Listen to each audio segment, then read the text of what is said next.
set of lines, which are from lines 12 all the way down to line 33, as it says in your book, are setting the stage. It essentially gives us a marginal background as to what's going on and why Juno is so angry and why she is trying to prevent Aeneas from beginning his journey. And then in line 34, we actually will begin in the action, in medias res. But now let's go through lines 12 through 33 to figure out what exactly is the background for the angers of not only for the celestial minds, but particularly the mindful anger of savage Juno. So, fuit, which comes from sum esse fui futurus. There you have the perfect stem, and of course our perfect endings. E is the it. There was, it has been, if you would like. So there was an ancient city, Urbs Antiqua. The Tyrian colonists. Now this is of course talking about the fact that the city of Carthage itself is a colony from Phoenicia. And there are two main Phoenician cities, the city of Tyre and the city of Sidon. And Dido, almost like Cleopatra, the other North African queen. Dido is, of course, from Tyre. And so, therefore, the Tyrian colonists, and here from the verb, teneo tenere, is, of course, an alternate ending for erunt, tenuere, they held it. Now, people very often will mistranslate it and say, held by Tyrian colonists or something like that. Please get the grammar and get the actual forms correct in the way that they are expressed, and do not offer an idiomatic or generalized translation. So, there was an ancient city. Tyrian colonists, nominative plural, they did the holding, they held it. And then Carthago is merely an appositive. An appositive, remember, is a word that is going to rename another word. And the only way in which the appositive must agree with its antecedent is be the same case. Carthage. And then we find out about Carthage.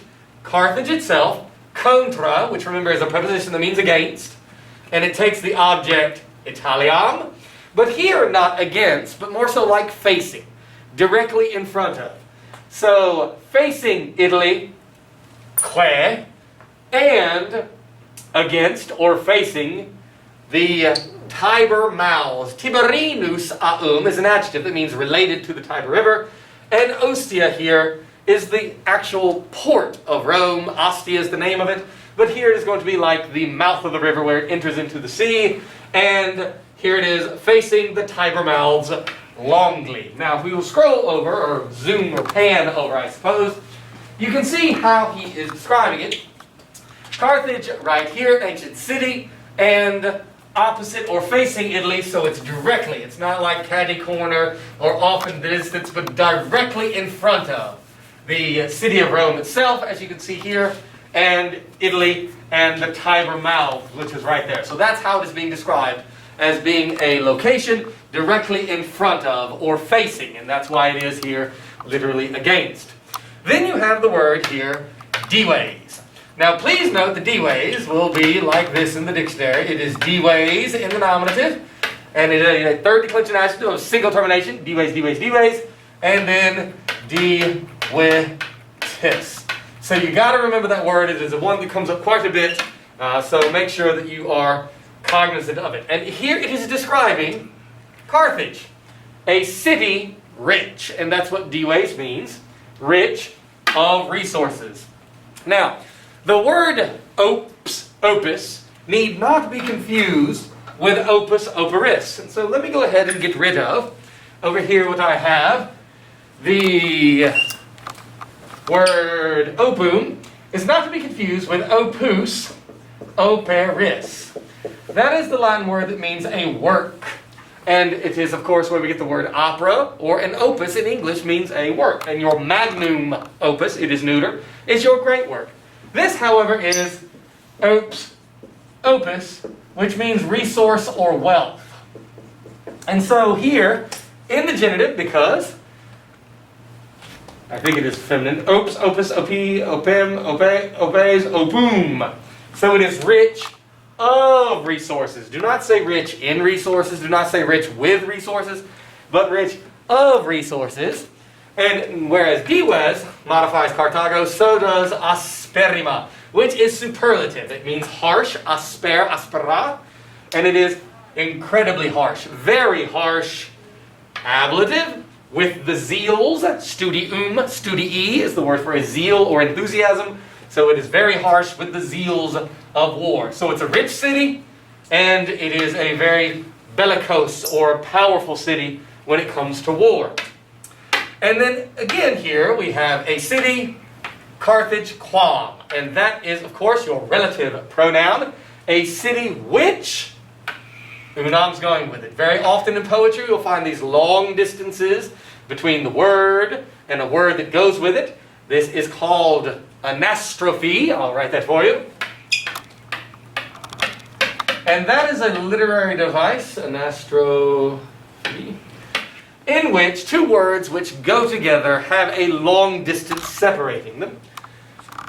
A word, oh my lord, I have that wrong. It's not anastrophe. What am I saying?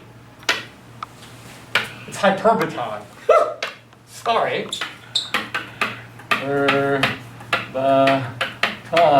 Anastrophe is an inverted word order. My mistake on that. Sorry about that. Nevertheless, so hyperbaton, a city which alone, which one and only, Juno, now Fairtor. Fairtor comes from, of course, Pharaoh, Fere, Tulilatus.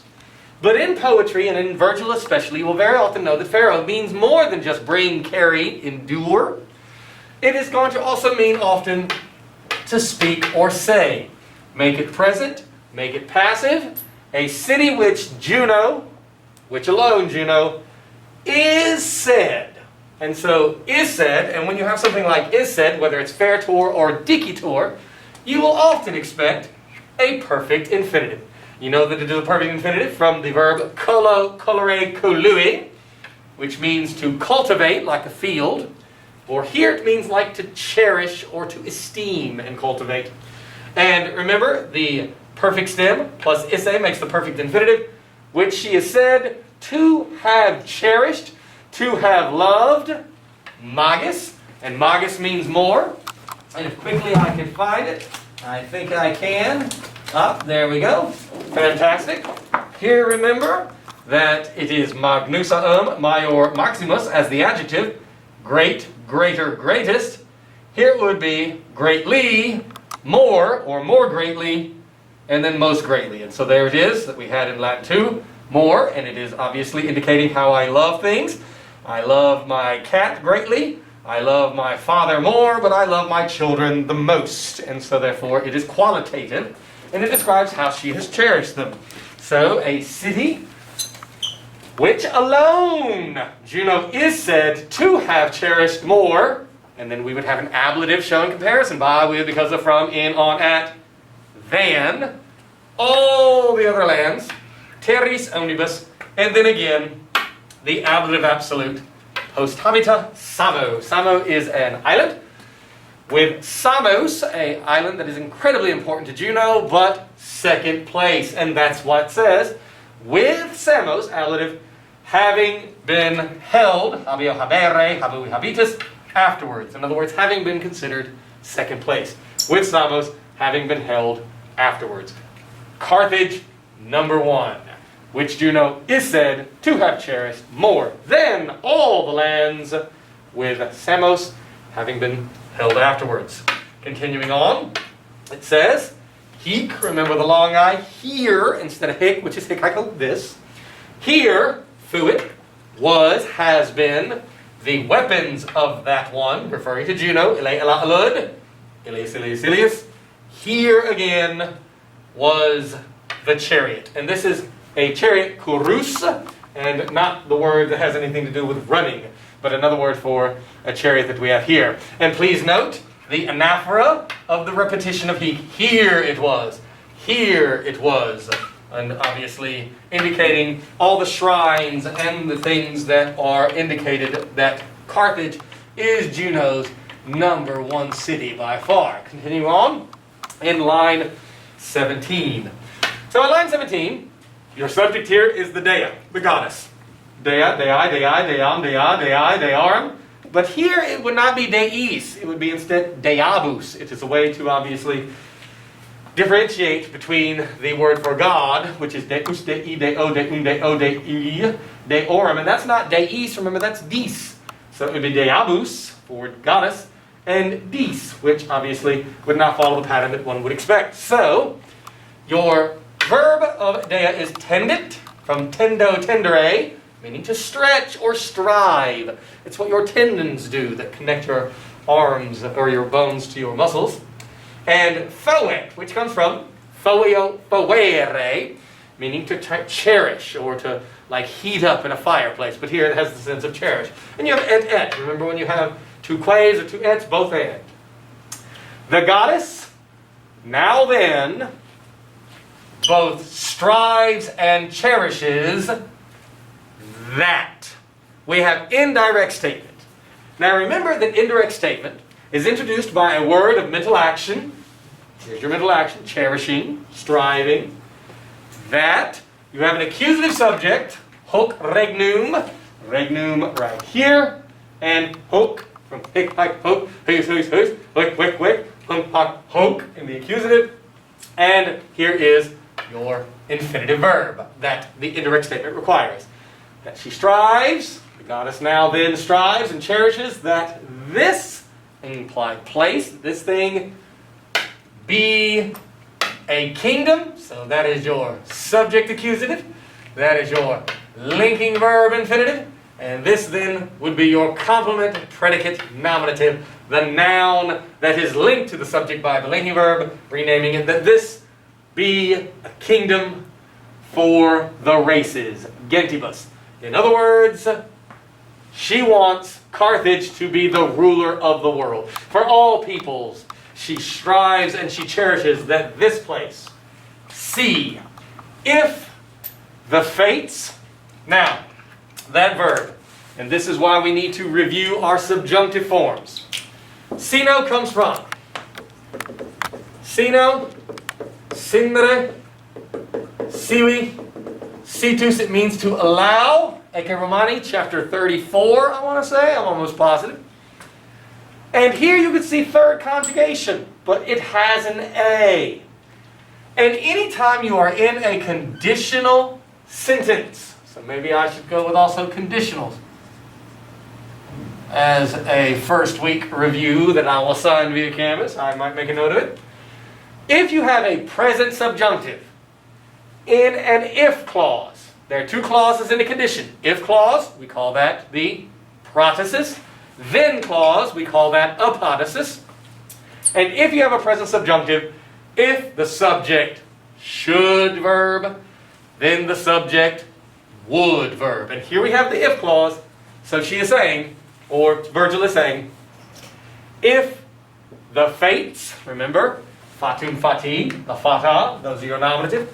If the fates should allow it, allow the ruling of all the peoples, should allow it, si nisi numine, all the ollies fall away. That is, if you ever have the word aliquis, aliquid, and aliquis, aliquid would decline exactly like this right here for the most part. So aliquis, aliquis, aliquid, aliquis, aliquis, aliquis, aliqui, ali, all the way down. If, however, you have four words, si, nisi, num, and ne, all the allies fall away. So because that si is there, you understand the qua as if it is aliqua, and it is in the ablative. So you would say, if the fate should allow it, by, with, because of, from, in, any impossible, or any possible way. So, if the fate should allow it in any way. So, if it is any way possible, she strives and cherishes that this place be the kingdom for the races. If the fates should, present subjunctive, we fear a giant lie, third conjugation, in any way. Then we move on to line 19. But indeed, anum usually meant for when we translate it, but it can also mean a generic indeed. But indeed, audierat. Now, please note that. This word aldirat should be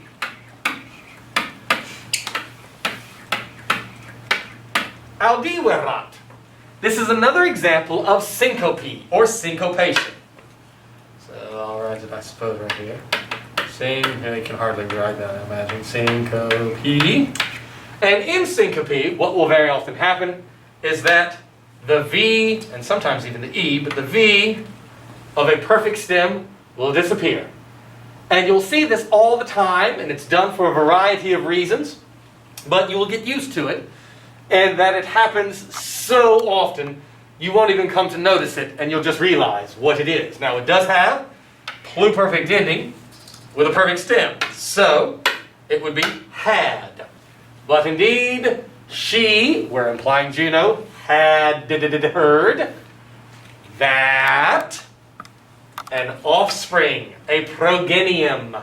This, I think, is a fifth declension word. Progenies, progeniae, progeniae, progeniam, and that's your accusative. She had heard that an offspring, dookie. Now, again, I put it on the board previously. Long A-R-E turns into long A-R-I. Short, or long E-R-E turns into long E-R-I. Short E-R-E will turn into a long I. Long I-R-E will turn into a long I-R-I. So therefore, if this word had been ducere, which it had, it is now going to be duki. It is a present infinitive, but passive. Now, look at our timeline. Remember when it comes to indirect statement, if it is a present infinitive, it is going to be occurring at the same time. If it is a perfect infinitive, it is going to happen before. And if it is a future infinitive, it's going to happen after. Since duki is a present infinitive, we are already in the past past. We also need to put that in the past past. She had heard that her offspring had been led a Troiano sanguine. Sanguinis, sanguinis, blood. In English, the word sanguine, spelled exactly like that, means happy or cheerful. Because when your face flushes with the blood, it means you're happy or cheerful. So from Trojan blood. So she had learned and heard that an offspring had been led from Trojan blood. We all know to whom this is referring. Aeneas. An offspring, Quai, who once upon a time, one day, Huerteret, there it is, a imperfect subjunctive. Huerto, huertere, turn, plus an infinitive, makes an imperfect subjunctive. Who one day, olim, once upon a time, but one day in the future, would overturn Arches Tyrias, Tyrian citadels. This is the word that shows up all the time in the Aeneid. It is the word arx, archis, and it is indicating a citadel. A citadel is the high point of the city from which the city is going to be defended. But again, it is metonymy in that the citadel itself becomes the city as a whole. And of metonymy, there is a subcategory called synecdoche. Neck.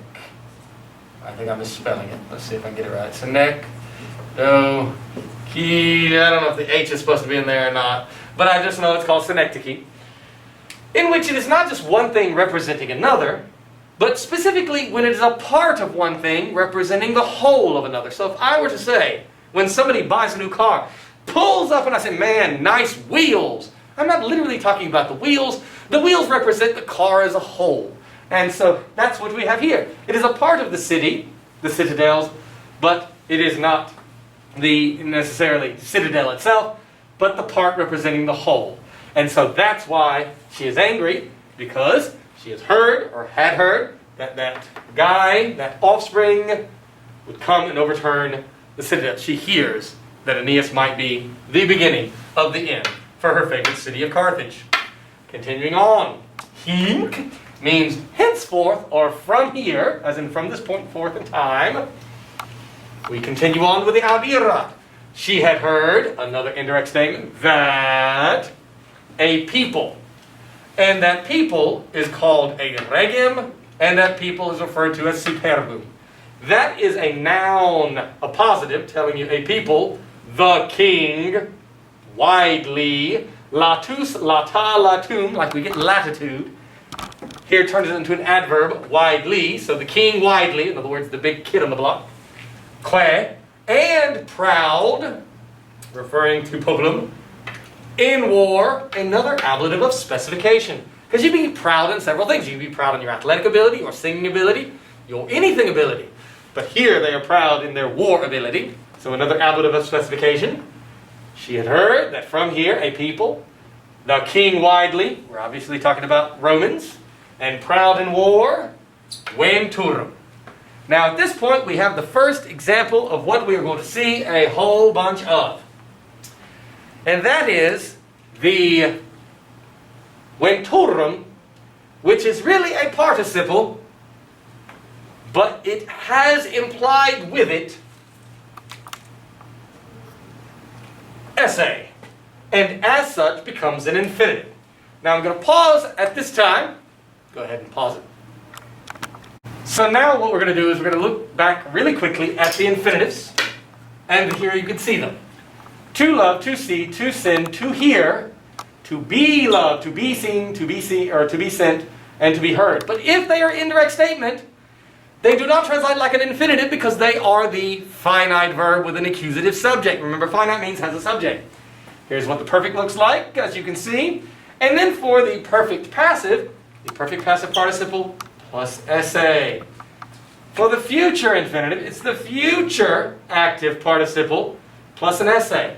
But in real Latin, and I don't talk about these guys over here because you do not see them hardly ever at all. We've only seen them one time in Caesar. Is that real Latin, 9 times out of 10, or maybe not quite that much, you will not have that there because it will just be understood by the Latin listener and or the Latin reader. But when you are in the structure of indirect statement, it is as though you expect it to be there. Now remember in my timeline that if it's a future infinitive, it is going to occur after. And so here again, if you start out in the past, she had heard, which is really the past, then the act of whatever it is could occur here, here, or here, in the past, present, or future, and so we use the word would. So let's go back to the passage. Oh, there we are. Here we go. And from the verb venio, venire, ventus, to come. She had heard that a people, the king, widely, and proud, in specifically war, would come, implying esse. Excidio is from the word that means destruction. For the destruction, it's a dative of purpose, either for Libya or of Libya. And Libya represents that of northern Africa. And thus Carthage, and thus that's why Juno is so against it. She has heard the rumor. She had heard seek thus in such a way the Parcas. The Parcas are the fates. The 3 women who are known as Lachesis, Atropos, and Clotho.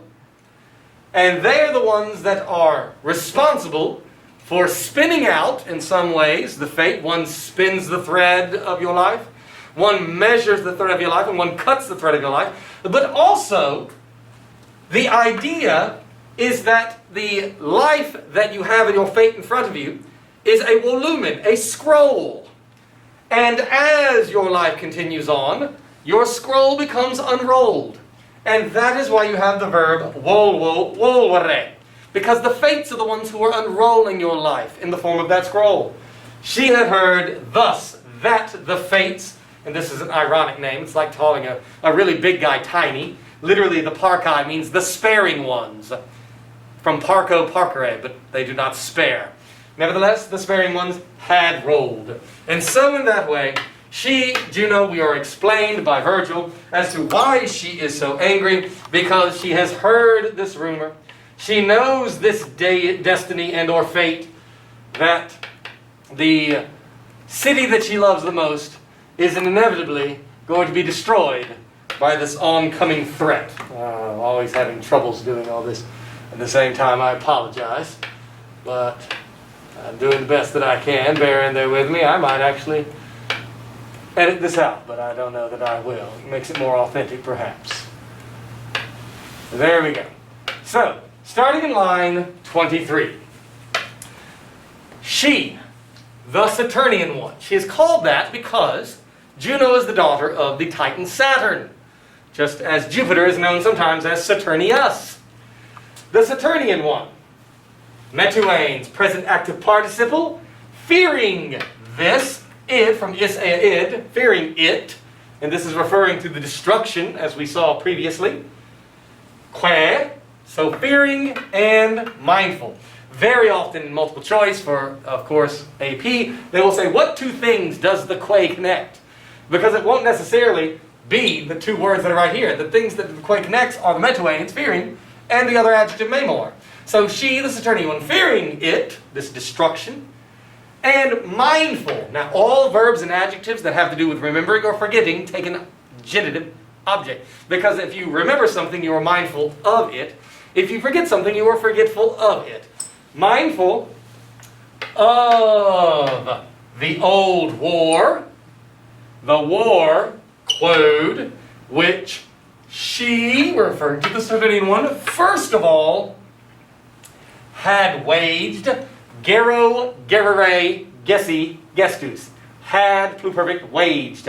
And when we're talking about war, the word gero does not mean to wear, but to wage.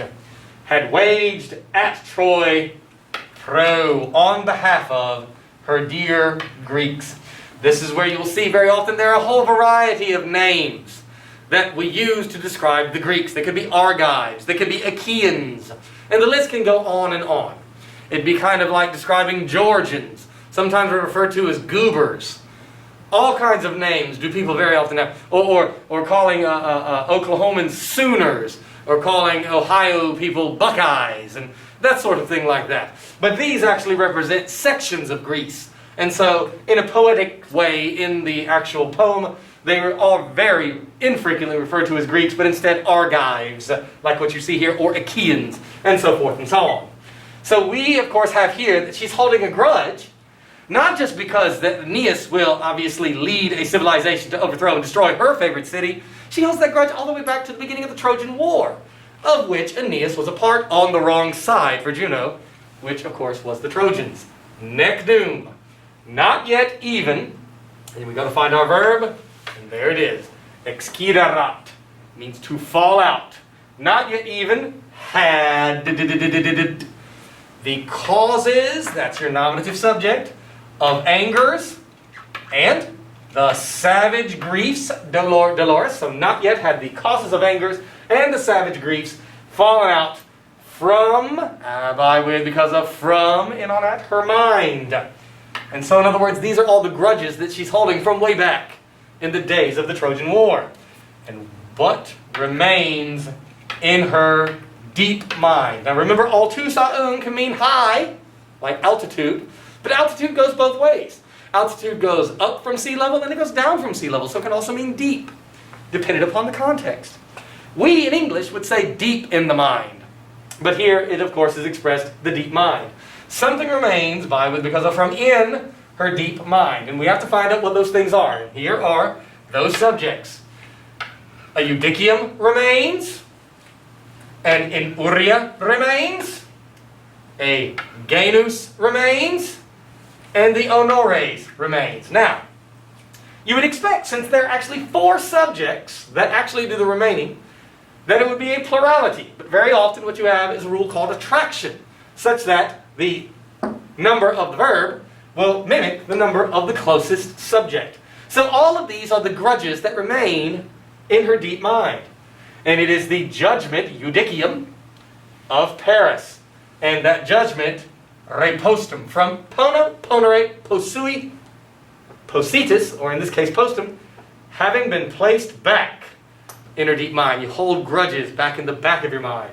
The judgment of Paris, having been placed back, remains in her deep mind. Que, and the injury of her form, the one spretai, from sperno, spernoe, sprevi, spretus, It means to reject or to scorn. And the injury of her rejected form remains in her deep mind. What this is referring to is, you remember at the very beginning of the Trojan War, she was wanting to be awarded the golden apple, and Paris, set up by Jupiter, was the judge. And when he requested that all three goddesses, Juno, Minerva, and Venus, strip stark naked, two of them were going to be rejected. And that's what she's angry about, the fact that she was not picked, the judgment of Paris, giving the apple to Venus, and thus the injury of her rejected spraytide form, her rejected body. She's very angry about it, as imagine many of us would be. We don't want to be rejected. And the hated race, here again it's type, but we can understand race. The hated race from that point forward, since she was rejected by a Trojan prince, she's going to hate all the Trojans. And then she goes back even farther with grudges. The honors remain, and they are the honors of Ganymede. Ganymede, a Trojan prince who was raped by Jupiter in the form of an eagle, in one of his many, many infidelities against Juno. And so she goes back to even that because he was a Trojan youth, a Trojan prince, and later then made as the cupbearer or the waiter of the gods, if you would like. And there you can see it. Rapio, rapore, rapui, raptus. The honors of raped Ganymede. It's bad enough that she has to obviously live with the unfaithfulness and the infidelity of her husband Jupiter. But it's bad enough that one of his rape victims he then brings to Mount Olympus, and Juno has to see him every day in an honored position as the cupbearer of the gods. And so in that way, all of this just makes her boil with resentment and boil with anger towards, obviously, the Trojans as a whole, and then add on that the anger towards Aeneas specifically because he will lead to the eventual destruction of Carthage, and it's a terrible time all the way around for her. She still, akensa, kendo, kendere, kensi, kensus, to inflame or set on fire. Perfect passive participle. Having been inflamed by these things, all this what we described earlier, and super here is not the preposition but the adverb, additionally, above and beyond, having been inflamed by these things. She, we got to find a verb and subject. She, there it is. Archeo, archaere. Do not confuse it with arx, arcus, which was the citadel. This is the verb. She was keeping away. She was warding off. And who was she warding off? She was warding off the Trojans. She was keeping them away. Which Trojans would they be? The Trojans, Iactatos, thrown about by, with, because of, from, in, on, the total levelness. The word ichor, which you can see within it, is the word equal. You see it there. The word ichor literally means levelness. But in the same way that very often we mean the deep to be the ocean, the levelness is the ocean as well, the sea. And so ichor, 99 times out of 100 in Virgil, is going to refer to the sea because it's the levelness of the sea. She was warding off the Trojans, having been thrown about on the whole sea. And who are those Trojans? Those Trojans, and that is in a positive, telling who they are. Reliquia is a remnant. The remnant of the Danae, which of course are the Greeks again, just like we saw them referred to as the Argives. Here they are referred to as the Danae, the Greeks. The remnants of the Greeks. So in other words, the Greeks came in and they created a Holocaust in Rome, or in Troy. A genocide, completely and utterly wiped out the civilization. And who are those Trojans? Those that are the refugees with him? They are the remnants, the leftovers, the scraps of the Greeks and of Achilles' pitiless. If something is inimitable, it is without pity. So, and the remnants of genitive pitiless Achilles. He has killed all of them except for a few. And she was warding off those Trojans. Longly, farly, a long way off from Latium. So, that is what the story is. He's trying to get to a particular place, Latium, but he is being prevented by Juno, and now we find out why. And it's not just the fact that her favorite city of Carthage, it goes much deeper than that. A resentment of the earlier times of the Trojan War, all the way back to the judgment of Paris, and even beyond that before, to the fact that Ganymede is one of Jupiter's rape victims, symbolizing the infidelity of their marriage, and then the fact that she has to see him every single day. He's honored in that position. Nevertheless, Claire and errare, they were wandering through many years. You really don't even need that because of the duration of time. For the duration of many years, they, the acti, ago, agere, egi, actu, the ones having been driven by the fates around all seas. Remember that Maria comes from mare, maris, mari, mare, mari, Maria, Marium, Maribus, Maria. That's where we get the marine and maritime, all that kind of stuff like that. Nevertheless, so here it is again, and through all many years they were wandering, having been driven by the fates, ablative, around all seas. Well, the most famous line of the Aeneid is, of course, line number 1, Arma rimque cano. But maybe it's line 33. 33 is the most famous line of the Aeneid, because it encapsulates all the greatness that Rome would be. It was, and this is your genitive of characteristic, of such a great mass. Chapter 23, Ecce Romani, moles molis. It is a mass or a bulk. Here we can see like a bulk task, a huge mass task. It was of such a great mass, of such a great task, to found the Roman race, gens gentis. And so in this way, in this line of 33, describes to you that the establishment of Rome, condere Romanum gentem, is no small task. It is of so great a task. Tantus, tantatum, so big, so great. And we can see why. Because against Aeneas and all of the Trojans, who are refugees, remnants of the Greeks, they have divine power against them in the form of Juno. And thus, starting in line 34, you finally begin the story. The first 33 lines are somewhat like the prologue, setting the stage. At the very beginning, we see who it is all about, a man and war. Then in the next lines, it's set up the background as to something is awry for this man. And then finally, in lines 12 through 33, we find out exactly what it is. And then we begin with the story in earnest of line 34. Okay, good studying, good luck.